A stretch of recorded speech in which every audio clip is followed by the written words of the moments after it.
we are also tracking Dorian all morning right here in our studio as well. Let's go over to Rob Nucatola right now and get the very latest on the storm's strength and direction. Rob? All right, we've got lots to watch with this storm over the next several days, and we expect lots of it to change over the next several days. The 5 a.m. numbers have 60-mile-per-hour sustained winds, a little stronger than it was at 11 o'clock last night. That motion is to the northwest at 13. Now, what we expect to see as it skirts by the Leeward Islands and Puerto Rico, not making that progress west in the Caribbean, but staying more right where it is and up into the Atlantic much sooner, likely allows for a little bit more strengthening, especially if it stays away from all those land areas and ends up being more north of the Bahamas.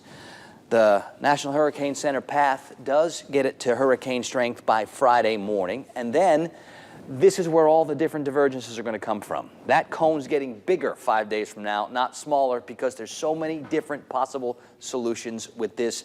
A little bit more uncertain than most going out 4, 5, 6 days. So while that cone certainly does include a big chunk of the southeast, and yes, it is time to make some of those minor preparations and start having all of your hurricane stuff ready, it's certainly not the time to start panicking or worrying just yet, because we do expect it to change a whole bunch. Two of the main computers that help to generate this kind of information have two very different solutions. So until we start seeing some sort of agreement between them, we're going to hold off making any kind of bold predictions on where this may be going. Anyone who tells you they know where it's going right now is wrong. No one knows where it's going right now. It doesn't even know where it's going right now.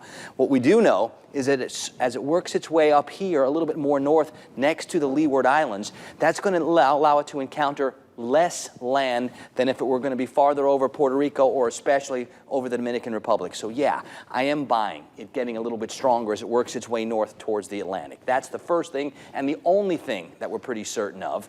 The storm itself looks like it's holding together pretty well even early, and there's even some suggestions right here moving just off of St. Kitts and Nevis that there's a little eye wall starting to develop. So that could be the first indication that, yeah, it could be getting a little bit stronger even now. We'll have a better look at that when the visible satellite imagery starts taking over a little bit later on this morning. So lots to watch with that one. Erin is still up here, a tropical storm now, but it's still kind of sort of stuck, still running into some of that shear that is going to be out ahead of where Dorian tries to go. There's also some middle and upper level energy out ahead of Dorian south of Erin that also will have some say in where Dorian is able to go. So the bottom line here is there's a lot to watch, and we beg you to keep paying attention. But right now it's still way too early to start making calls on what kind of weather we can expect from this in the United States by next Monday, guys.